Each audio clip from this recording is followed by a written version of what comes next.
Every Saturday morning, Jack Halpern stopped by Betty's Diner for a strong black coffee before checking on his plane. And for once, everything felt calm. The diner windows let in the dusty Arizona sunlight, washing the tile floor in gold. Jack sat in his usual spot near the jukebox that hadn't played in years, sipping coffee that was more habit than flavor. Tom Thompson slid into the booth across from him, his cup already in hand, half filled with cream. They exchanged a few words about the weather, the local hardware store's new hours, then drifted into familiar silence. It wasn't until Tom leaned in, voice lowered just slightly, that the conversation took a sharper turn. "You know how Karen gets when she thinks she's being ignored." Jack exhaled slowly, setting his cup down. He knew. Everyone in Clearwind Air Park knew. Karen Whitmore, head of the HOA, wasn't the type to let things be. If something caught her attention, too loud, too bright, too different, she found a way to label it a violation. Back at his hangar, Jack inspected the Cessna like he always did. The aircraft gleamed under the late summer sun, its aluminum body warm to the touch. Every latch, every panel was checked with practiced care. This plane wasn't just a machine, it was the distilled product of a lifetime in aviation. Years with the FAA, training field inspectors, reviewing near misses, compiling reports no one read. This plane was his choice to keep flying on his terms. As he wiped down the console, a shadow moved across the doorway. Karen stood a few feet away, arms folded, sunglasses perched like judgment across her nose. "I hope that thing isn't what I heard buzzing over the community garden yesterday," she said. Sounded like a weed whacker with wings. Jack turned calmly. "You might want to file that with the FAA if you believe it was a flight incident. But my last departure was 6 days ago." She smiled without warmth. "Oh, I'm sure. Just reminding residents that our quiet hours are under review." By Monday evening, the HOA clubhouse had been rearranged for its monthly meeting. Folding chairs formed a loose semicircle. Lemonade and stale cookies sat untouched at the back. Karen called the meeting to order with her signature tap-tap on a ceramic mug. Jack found a spot near the exit, as he always did. After minutes were read and approved, Karen launched into her main proposal. "In light of recent concerns," she said, with a glance not so subtly aimed at Jack, "I'd like to discuss revised quiet hours and pre-clearance procedures for runway use. We need to consider whether all aircraft activity aligns with Clearwind's values." Murmurs flickered through the room. Jack stood, adjusting his reading glasses. "The FAA governs airspace, not the HOA," he said, voice steady. "Private use, maintenance, and compliant departures aren't under your jurisdiction." Karen's lips twitched. "Well, we can certainly regulate what's reasonable for our neighborhood. Safety expectations apply to all, even the skies." The meeting ended without resolution, but the tone had been set. Jack walked back to his hangar in the fading light, the air still and dry. On the door, a white envelope was taped at a perfectly 90-degree angle. The letter inside read, in the overly polite phrasing of bureaucrats, "We hope all residents comply with safety expectations as defined by our evolving community standards. Your cooperation ensures continued harmony." Jack folded it neatly and slipped it into his jacket pocket without a word. The next day passed with less tension but lingering weight. Jack avoided conversation where he could, spending the afternoon touching up the edge paint on the Cessna's tail. By dusk, the air cooled and the sky turned the color of worn leather. He walked to the keypad outside his hangar to lock up for the night. Just below the screen, a thin scratch ran across the metal, subtle but unmistakably fresh. The kind of mark left by a key, or maybe a ring, dragged intentionally. He ran his thumb over it, then stepped back, scanning the area. No one in sight. The runway was quiet, the community lights beginning to blink on like fireflies. That night, Jack found a scratch near the hangar keypad, small but fresh. It was supposed to be a quick weekend trip, just Jack, his suit bag, and a wedding toast in Flagstaff. As he loaded his overnight bag into the trunk, Elise leaned against her porch railing across the street, arms crossed over a light sweater. The evening air held the last heat of the day, but a faint coolness crept in from the mountains. She called out, voice casual but pointed. "Lock up tight. You know how she prowls when it's quiet." Jack offered a short smile. "Always do." With the hangar sealed and the alarm armed, he pulled away from Clearwind Air Park as the sun slipped below the red cliffs. Radio tuned low to a classic rock station, and thoughts already on his speech for the wedding toast. He didn't drive fast, but he didn't dawdle either. It felt good to get away, even if just overnight. Back at Clearwind, most homes had gone dark by 10. The airstrip sat quiet, its narrow path marked by soft ground lights flickering under the weight of bugs and heat haze. Near the HOA office, Karen and Lana stood in half shadow, their voices low but firm. Karen held a small metal key in her hand, turning it over with practiced fingers. "It was left on the maintenance clipboard. I'm just making sure everything's secure while Jack's gone." Lana shifted, uneasy. "Karen, are you sure this is smart?" Karen smiled tightly. "You worry too much. We're just going to taxi it, maybe take a circle or two. He'll never know." With the master key, they approached the hangar. The code panel blinked green after 2 tries.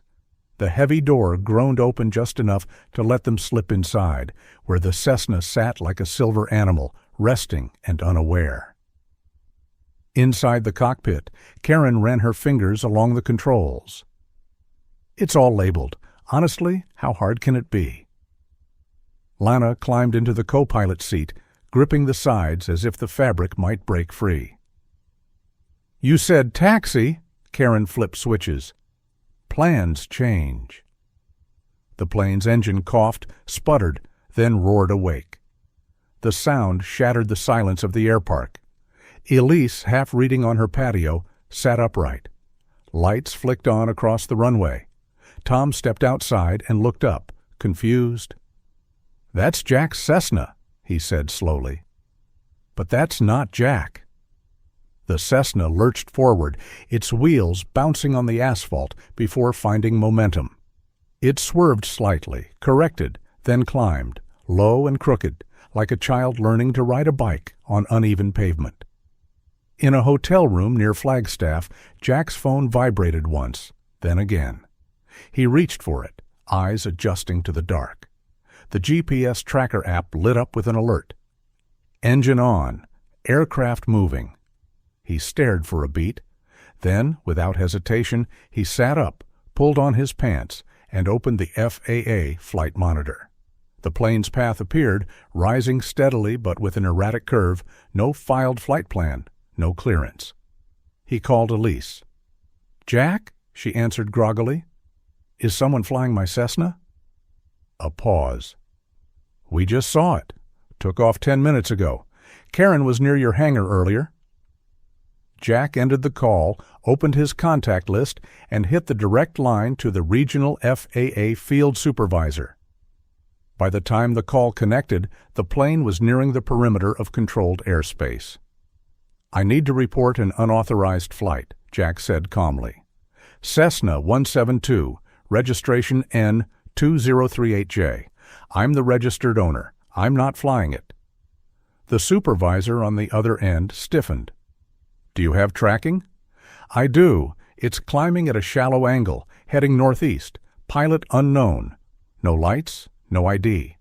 I believe the aircraft was taken without permission." Karen, still gripping the yoke with white knuckles, looked neither calm nor in control. The plane dipped again, engines surging unevenly. Lana was sobbing softly now, head between her knees. "We need to land," Lana whimpered. Karen's jaw clenched. "I can do this. Just give me a second." Jack watched the screen as the tracking dot hovered closer to a restricted zone. His voice was flat, composed. "She just turned this into a federal case." A sharp beep cut through the app. The plane's telemetry froze. Jack blinked, refreshed the screen. Nothing. The Cessna begins turning erratically, dipping altitude, then disappears from real-time signal. Jack sat in a small FAA command room, headset on, eyes locked on a blinking screen. The fluorescent lights buzzed faintly above him. The room wasn't much, just a row of aging monitors, a desk with outdated manuals stacked to one side, and the steady hum of systems monitoring the skies above Arizona. But to Jack, it might as well have been a cockpit. He leaned forward, elbows on the desk, jaw tight. Years ago, he'd trained new inspectors on this exact protocol. When someone unauthorized takes off, don't wait, act. Beside him, Officer Ben Contreras toggled the radio frequencies.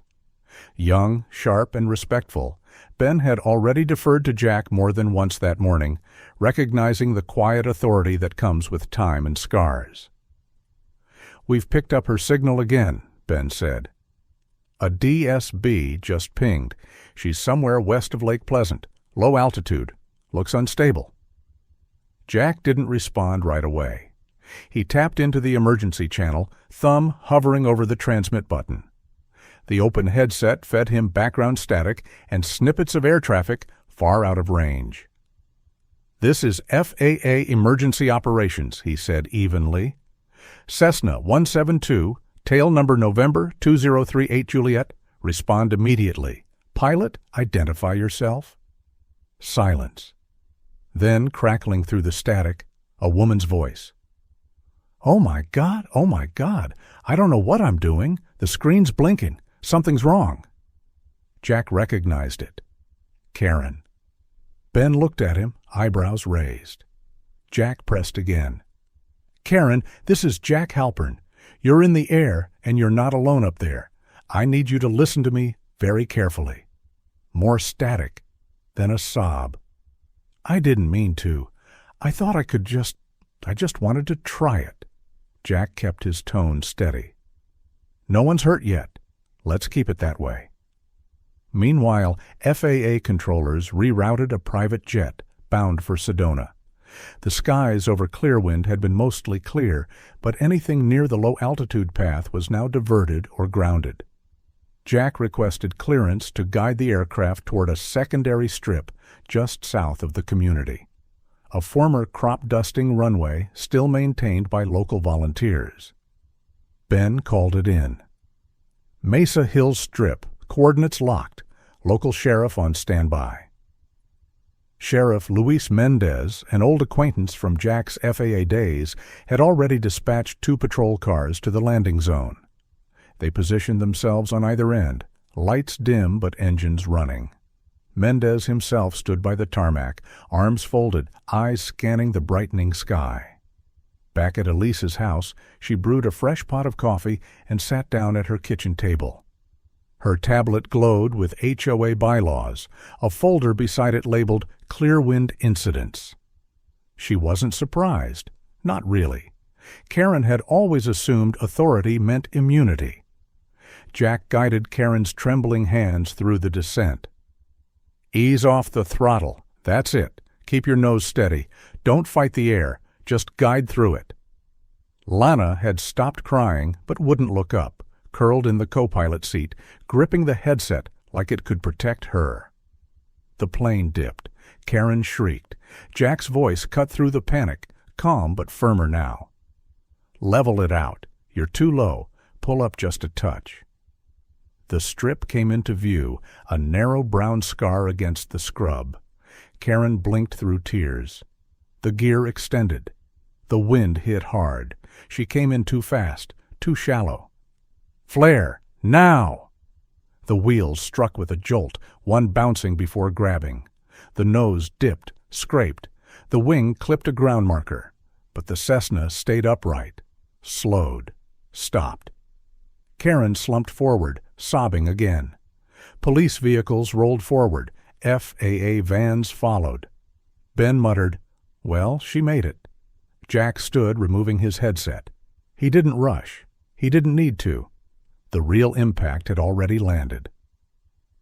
Down at the strip, Karen opened the door with shaking hands, her legs wobbly as she climbed out. Her hair stuck to her face, damp with sweat. Dirt stained the front of her blouse. She blinked in the bright light, disoriented. A quiet hush fell over the field as officers approached, slow and measured. Lana scrambled out behind her, didn't say a word, and immediately walked the opposite direction, leaving Karen alone. Jack arrived minutes later, stepping out of a government SUV, tie slightly loosened, but shirt still crisp. He didn't speak right away. He didn't need to. Karen looked up, eyes wide. "You wouldn't press charges, would you?" Karen sat in the small FAA briefing room, mascara smudged, hands clenched, still shaking from the landing. But the real turbulence was just beginning. The room was cold, too cold for Arizona in early September. The blinds were drawn against the dry sun outside, casting pale bands of light across the table. Her chair squeaked every time she shifted, which was often. Her voice had gone hoarse hours ago. Too many half-formed excuses, too much breath lost in panic. Across from her, FAA legal officer Marcia Dean sat quietly flipping through a thin folder. Every page turned with clinical precision. Marcia's gray suit was neat, pressed, the badge clipped to her lapel, catching the light and pulses. Jack's final radio words before touchdown echoed in Karen's mind. "You're now in FAA custody. Stay calm." She hadn't been calm since the engine started. "Let's go over this one more time," Marcia said, not unkindly, but without warmth. "You entered a locked hangar with a master key not assigned to you. You activated and piloted an aircraft without training, clearance, or flight plan. You entered shared airspace and made no contact with ground or tower frequencies." Karen rubbed her temples. "It wasn't a flight. It was a short ride." "A ride?" Marcia raised one brow. "This isn't a golf cart, Ms. Whitmore. You were airborne in a registered aircraft over civilian property." Karen straightened. "I didn't crash." "No," Marcia said. "You didn't, which is the only reason this isn't worse." In another room down the hall, Jack sat beside a printer that hummed faintly as it produced copies of his written complaint. He had slept little, spoken even less, but his movements were deliberate, hands steady. Elise had joined him an hour earlier, not saying much, just glancing at the HOA bylaws on her tablet, occasionally nodding to herself. "She's done this before," Elise murmured, scrolling slowly. "Just not to someone who fought back." Jack handed her a signed copy of his FAA statement. "Let's make sure this doesn't vanish in committee." Outside the field office, a community letter arrived in Jack's email. From the HOA board. "We hope to resolve this amicably for the good of our Clearwind family. Please consider a less formal path forward so that healing may begin." Jack read it twice, then passed it to Elise without comment. She scoffed, thumb-tapping quickly at her screen. "You know what amicably means here?" she said. "It means pretend it didn't happen. Smile at the potluck. Let her run the next meeting like nothing's changed." Jack didn't smile. "She put lives at risk. That's not something we glaze over with lemonade and cookies." Back at the Clearwind HOA clubhouse, the board was rattled. Karen had returned just an hour earlier, hair tied back, makeup redone, standing in the kitchen with Lana, who looked anywhere but at her. The other board members had gathered quietly, unsure whether to comfort or confront. "I've already spoken to legal," Karen announced. "They said I'll probably get a citation. Maybe community service. Nothing serious." A few nods, some mumbled replies. "I'll hold a meeting tomorrow, open to everyone," she added. "Put this all behind us." In her living room, Elise looked up from her tablet, eyes narrowing. "There it is," she said. "Section 8, Subclause D." Jack leaned closer. What does it say? Elise turned the screen to him. Any board member found to have committed gross misconduct or endangered resident safety may be removed by a 2/3 vote. Jack read it slowly, then sat back. And taking off in someone else's plane without training qualifies? I'd say it does, Elise said, and if the vote goes public, there's no walking it back. She reached into her bag and pulled out a notepad. Let's write a motion. At the FAA office, Marcia printed the incident summary. You'll need to report for a civil hearing within the month. Depending on the board's cooperation, there may be additional community-level proceedings. Karen blinked. The board supports me. They know I didn't mean harm. Marcia didn't respond. She just stapled the papers and handed them over. That night, while Jack sipped tea on his porch and Elise drafted the HOA proposal, by lamplight, Karen was already planning her next move. She pulled out her phone, created an event flyer, and sent it to the HOA mailing list. Community Conversation and Clarity. Let's Heal Together. Sunday at 10 a.m.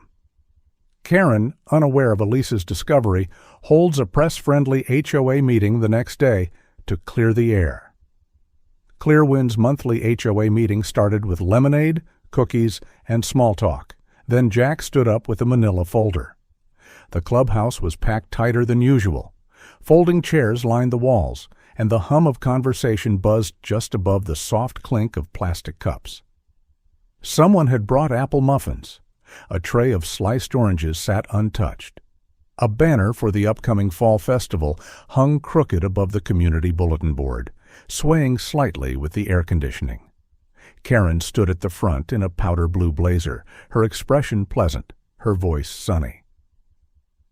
I'd like to put all this airplane silliness behind us, wouldn't you? She laughed lightly, as though the whole ordeal had been a minor inconvenience. A few polite chuckles responded, but most eyes were elsewhere. On Jack, still seated, the manila folder across his lap like a sealed verdict. Elise sat beside him, quiet, her fingers tapping lightly on the HOA binder she'd brought with her. She wore reading glasses this time, perched low on her nose, and had already marked a page. When Karen opened the floor for any community concerns, Jack rose without hesitation. He didn't speak loudly.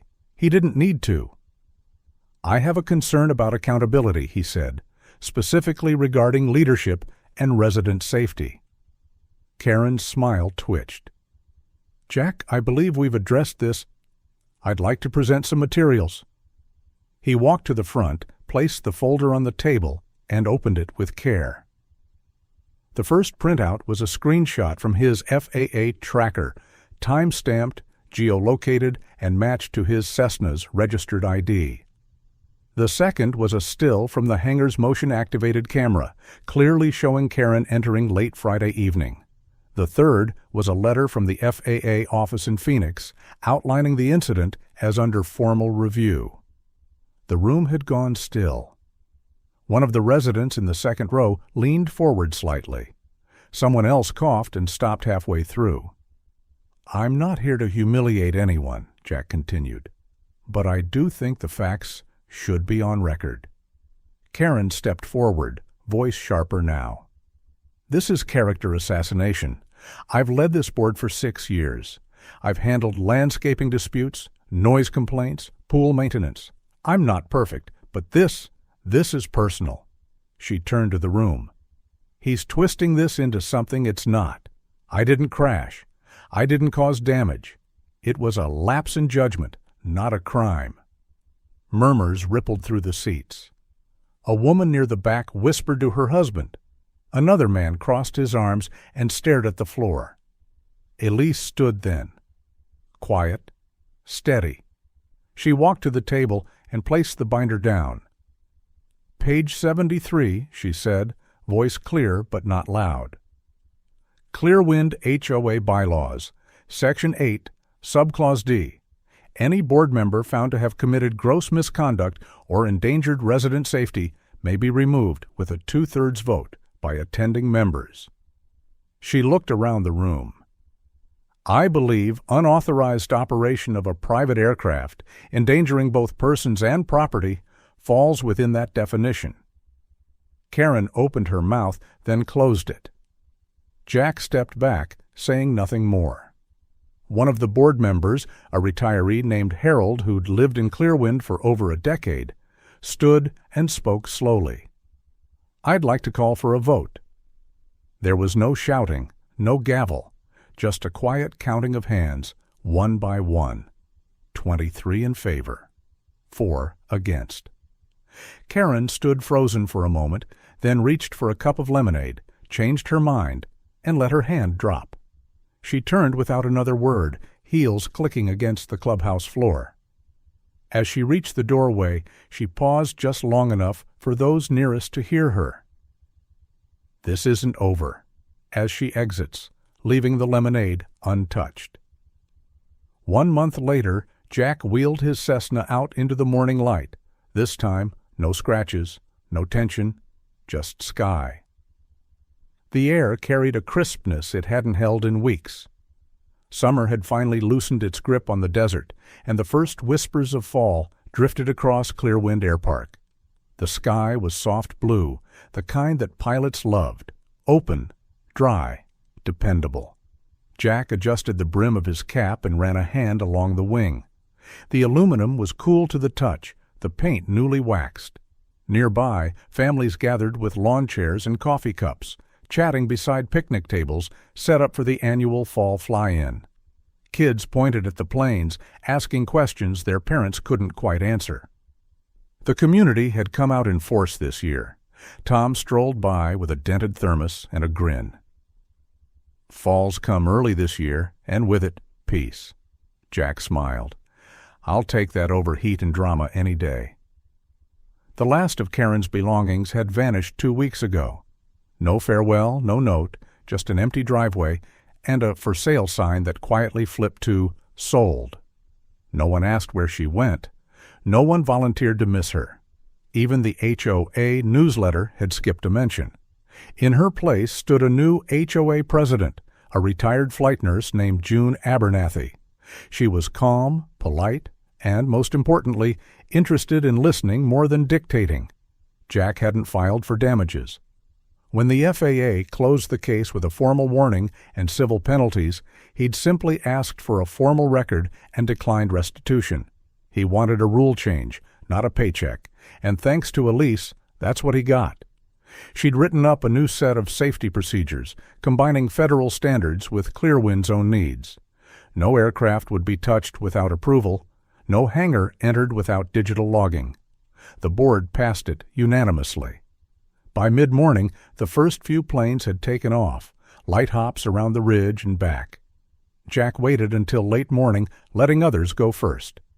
When his turn came, the crowd clapped gently as he climbed aboard. The Cessna's engine hummed like a tuned cello, smooth and sure.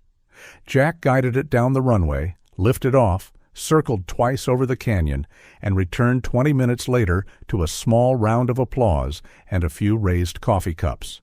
After shutting down, he opened the hangar to a group of curious teenagers. One boy, maybe 16, asked about airspeed and elevation. Another leaned inside, eyes wide. "Thanks for letting us see it up close, Mr. Halpern." Jack nodded. "Just don't touch the flap lever, unless you like unexpected exits." They laughed and backed up, eyes still scanning the dials. Later, as the sun dipped low and the tables cleared, Jack called for a small gathering outside his hangar. No speech, no big reveal. Just a soft pull of canvas to show the new brass plaque mounted beside the door. It read, "Respect the sky and each other." A few claps broke out. Elise raised an eyebrow, impressed. Tom nodded once, the way longtime neighbors do. As the sun sets, Jack sips coffee outside his hangar. A new neighbor waves and asks, "You planning to teach someday?" Jack smiles. "Maybe, if they're ready to listen." One plane, one mistake, and one steady voice reminded a whole town that boundaries, whether on land or in air, matter. In the quiet that followed, it wasn't anger or punishment that brought peace, but clarity, accountability, and a few neighbors who chose to speak up when it counted. Some legacies aren't built in courtrooms or meetings, but in the quiet hangars and honest conversations that follow. Justice, when calmly pursued, leaves fewer scars and stronger fences. And just like the sky after a storm, when the air is clear and the wind is right, trust can take flight again.